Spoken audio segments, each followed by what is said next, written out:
After my husband beat me, I said nothing and went to bed. In the morning, he woke up to the smell of pancakes and saw the table set. That's better, I finally understood. But when he noticed who was sitting at the table, and before we continue, please tell me what country you are from and how old you are. Enjoy. Anna was 36 years old. She lived in an ordinary 2-room apartment in a panel high-rise building, worked as an administrator in a private clinic, and had long known the value of silence. Silence was rare in her house. Maxim, her husband, worked shifts in the warehouse of a large company, sometimes from morning until night, sometimes 24 hours on and 24 hours off, sometimes part-time, sometimes we were let off early today. His passport said he was 39, but deep down he often dwelt as a resentful boy, constantly feeling undervalued and unhappy. Anna met him at 26. Back then, Maxim seemed different. Cheerful, attentive, a little rough in his words, but not mean. He carried her in his arms, picked her up from work, fried potatoes, and then whispered that life would finally get better with her. The first time he lost his temper was 2 years after their wedding. Back then, it was a slap in the face, unexpected and sharp. They had a fight over a trivial matter. Anna forgot to buy his favorite sausages. Returning from work, Maxim spent the whole day lugging boxes, tired, and there was no decent food at home. He yelled at her. She lost her temper in response, saying she didn't have to guess his every whim. He came too close. Her hands trembled, and then the blow burned her cheek. Maxim was scared himself. Yes, I was just hesitating then. You drove me crazy. I'm sorry, Anya, it won't happen again, honestly. I'm not a beast. She believed him. She still believed it then, especially since that incident hadn't happened again for almost a year. Then there were more times, at first rare, when drunk, then even without drinking, simply when something had gone wrong. Anna explained everything by citing fatigue, nerves, the fact that it happens to everyone. At work, she was the collected, confident Anna Sergeyevna, and at home, she was a woman who always tried to smooth things over, guess, and warn. In their house, you could almost hear everything. The walls were as thin as cardboard. The neighbor next door, Larissa Ivanovna, knew more about their arguments than she would have liked. Anechka, she said one day on the landing when Anna was returning from work with bags, forgive me, of course, but you were yelling so loudly until late last night. Doesn't he offend you? Quote. Anna looked up and tried to smile. What's wrong with you, Larissa Ivanovna, arguing, who hasn't? Quote. The neighbor stared intently, not believing him, but didn't press. Look, girl, men are different these days. At least there used to be some shame. Anna nodded and went to her room. She had a younger sister, Alicia. She lived in another city, got married before Anna, and always said, if he ever lays a hand on you, pack your bags and leave. Once is too many. Quote. Anna responded by making excuses. Don't think so, he's not like that. We're just both hot-tempered. But deep down she knew Alicia was right. It was just scary to admit it. That day, which she would later remember as the last day of that life, everything began routinely. Anna woke up at 6 o'clock, quietly slipped out from under the blanket so as not to wake Maxim. In the kitchen, she put the kettle on, took eggs and a piece of cheese from the refrigerator, quickly fried an omelet, sliced bread, and made coffee for her husband in a Turk. Maxim left the room, yawning.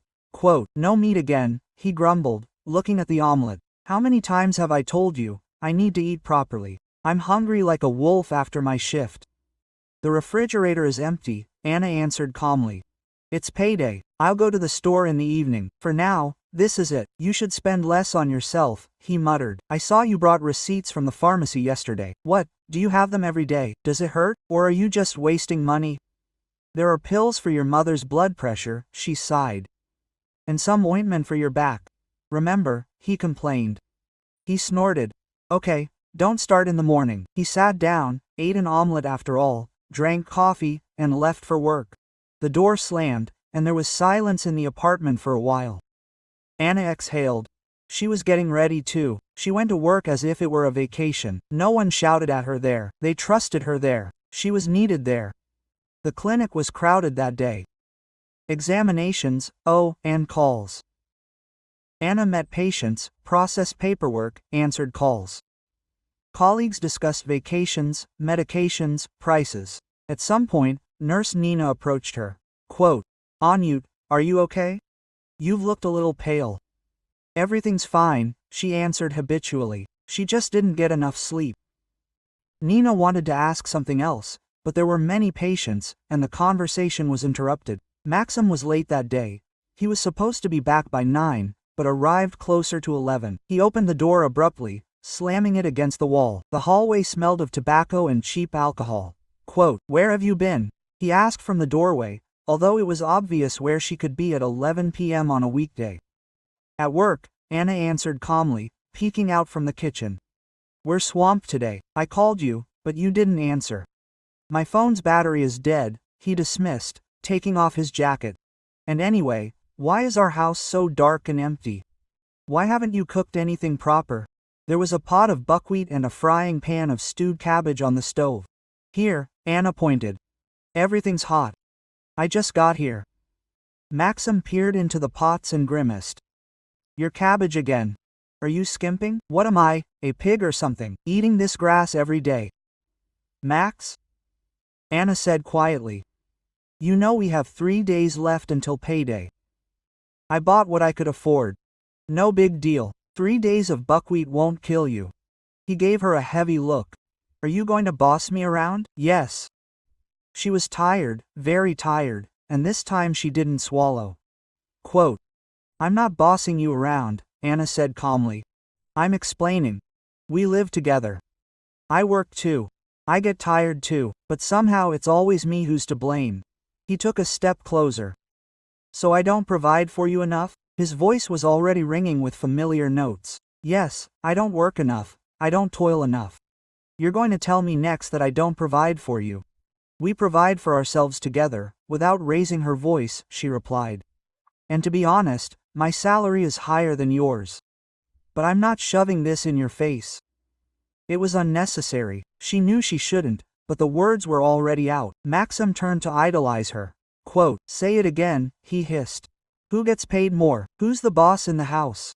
"And the boss in the house is the one who can talk, not just shout," Anna snapped. He swung. Before, it had been limited to slaps and pushes. This time, the blow was stronger. She lost her footing, flew back against the wall, hit her shoulder, and her head rang for a moment. Quote, "Are you going to open your mouth at me?" he continued, breathing heavily. "I'll explain everything to you now, who you are." Anna, sitting on the floor, looked up at him. There were no tears in her eyes, only some emptiness inside. It seemed she was watching a movie about someone else's life. Maxim took another step, but then stopped. Either he was scared or tired. Quote, "Get up," he snapped. "Don't cry, you fool." A normal woman would have understood how to behave long ago. "Okay, Liv, I'm going to bed tomorrow, so I can be like a young lady." He turned and went into the room. The door slammed. Anna remained sitting by the wall, silent. Then she carefully got up and touched her shoulder. It hurt, but she could move it. There was warmth on her cheek, but it seemed there would be no bruise. In the bathroom, she washed herself and looked at herself in the mirror. A completely ordinary face, a little pale, a little tired, some kind of alien look. She hadn't cried. The tears had stopped a couple of years ago. A floorboard creaked softly from behind the wall. Larissa Ivanovna was probably standing in the hallway, listening. Anna turned off the light and went into the room. Maxim was already lying, turned away, snoring. She silently lay down on the edge of the bed, turned away to the wall, covered herself with the edge of the blanket, and lay there with her eyes open, without thinking. Then, slowly, very clearly, one came. Enough. No screaming, no hysteria, just a calm inner state. She didn't remember falling asleep. Either it was early morning, or she'd fallen asleep for a couple of hours. But she woke before the alarm, struck by the silence. The room was still dark. Maxim was breathing heavily on the other side of the sofa. Anna carefully rose to her feet so as not to wake him and went to the kitchen. A plan was gradually forming in her head, a simple one, without any great tricks. Just a plan to leave. She put the kettle on, opened the cupboard, got out an egg and milk, mixed some pancake batter, and poured oil into the frying pan. The movements were habitual, as if her body were doing everything itself. While the first pancake was browning, Anna pulled a transparent file of documents from a small drawer under the table. It contained her passport, a copy of her marriage certificate, her employment contract, and her bank cards. She put the file in her bag. She also added a small makeup bag, a wad of cash she'd been saving for a rainy day, and her keys. A hoot came from the room. Maxim was sleeping, unsuspecting. She added cottage cheese to the pancakes, took a piece of sausage from the fridge, sliced tomatoes, and pretended to set the table properly. A small celebration, so rare in their house. While she was cutting, the phone on the shelf stirred. The vibration was muffled, but audible. A message from her younger sister popped up. "Anya, are you home? Can we stop by? We're nearby." Anna stared at the screen in surprise. Alicia hadn't been in her city for 3 months. How could they be nearby? She'd managed to text back home. What happened? But the reply came quickly. "We'll be there in 5 minutes. Open up when we ring." She didn't even notice those 5 minutes had passed. The doorbell rang. Anna glanced at the room. Maxim was still asleep and went to answer it. Alicia stood in the threshold, wearing a down jacket and slightly disheveled hair. Her eyes were red from lack of sleep. Her husband, Artyom, was nearby, calm, strong, with a serious face. Larissa Ivanovna's figure was visible behind them. Quote, "Anya, my dear," the neighbor said quietly. "I called them yesterday, heard everything, and decided it was time for them to come. Don't be offended." Anna just nodded. She had no one to be offended at. Alicia stepped forward and hugged her tightly. Quote, "Are you alive?" she whispered. "Did he hurt you hard?" Quote, "It's fine," Anna answered just as quietly. "I can walk. My head isn't spinning." Artyom carefully looked around the hallway, the kitchen, and noticed the set table. "So, that's it," he said calmly. "Larissa Ivanovna, thank you very much. We'll handle the rest. If there's any noise, don't be alarmed." Quote, the neighbor nodded and sighed. "I'm nearby, if anything," and she went to her room. Alicia took off her down jacket and went to the kitchen. "Are you frying pancakes?" she asked in surprise. "After everything?" Anna shrugged. "He likes pancakes in the morning. Let it be the last time." "The last, that's right," Artyom noted gloomily. The three of them quickly, like a spruce tree, began to pack Anna's things. Alicia opened the closet, carefully took her clothes off the hangers, and put them in a bag. "Only yours," Anna reminded. "Nothing in common." Artyom found a scarf and gloves in the nightstand, and an old box of photographs in a drawer. "Take these," he said. "Let him cherish the rest." Anna took the very same file with documents from her bag. "I already filled out the divorce application a long time ago," she said quietly, but didn't take it. She kept thinking maybe it would work out. "It won't," Alicia answered harshly. And it was right that she filled it out. There was a movement in the room. Maxim tossed and turned, stretched, yawned. "Anya," his voice came from behind the door, still sleepy. "What's that smell down there? Are you frying pancakes?" Anna looked at her sister, who nodded. "It's time." Maxim appeared in the kitchen doorway in sweatpants and a t-shirt. His hair was tousled, his face wrinkled, but satisfied. He inhaled the scent of fried pancakes, cottage cheese, and coffee. He saw the set table, plates, sour cream, and jam. "Oh," he said. "That's better. I finally understand. Otherwise, it was all frugality, buckwheat, and cabbage." He smiled, about to say something else, when suddenly he froze. Alicia and Artyom were sitting at the table, sideways to him. Alicia turned and looked straight at him. There wasn't a drop of her former softness in her eyes. "Hello, Maxim," she said calmly. "It's been a while." He sucked in a breath. "What are you doing here?" His voice suddenly broke. "What the hell?" "Because," Artyom answered, not getting up from the table, "that we drove for 2 hours on the highway last night because they called us and said that you raised your hand against my wife's sister again." He spoke quietly, without shouting. Maxim shrugged. "Who knows who heard what? We just had a fight. What's going on in our family is none of your business." Quote, Anna stood at the stove, holding a spatula. The last pancake was finishing frying in the frying pan. "Max," she said evenly. "Enough." He turned to her. "What, enough?" Quote, his voice rang with the familiar anger. "Why did you set your relatives on me? Your sister has been meddling in our lives for a long time, let her command her own home. Quote, Alicia stood up. I don't interfere in your lives, she said quietly. I'm protecting my sister. She's been cooking, washing, working, and maintaining the house for 10 years, and you've been promising to improve for 10 years. Quote, I'm tired of waiting. Maxim stepped forward. It's none of your business. Artyom stood up too. He wasn't taller than Maxim, but he stood somehow wider, more confidently. Quote, calm down, he said. A classic. None of your business. Only here's the thing. When you raise your hand against the person we love, it becomes our business. Quote, Maxim snorted. No, I didn't hit her. I pushed her a couple of times and that's it. It happens to everyone. Quote, Anna put the spatula on the plate and turned to face him. You hit me twice yesterday, she said calmly. Once on the cheek, once when I flew back against the wall. Many times before that, over the past 10 years. Quote, he looked away for a second, then looked up again, already with his usual defensiveness. Why are you annoying me? I come home hungry. I understand that there's nothing normal at home. Is it so hard for you to buy meat? Quote, yes, she replied, when you have your last thousands on the card and 3 days until payday, and when one person is working on 2 fronts, and the other thinks that their fatigue is the most important thing. Alicia handed Anna a folded file. Anya, she said softly, show me. Anna, she took the file and took a sheet of paper out of it. Maxim, she put the application on the table, turning it towards him. This is a divorce application. I wrote it 6 months ago. I didn't take it then. I was hoping that we could still live differently. Yesterday I realized that we can't. Maxim turned white. Are you completely crazy?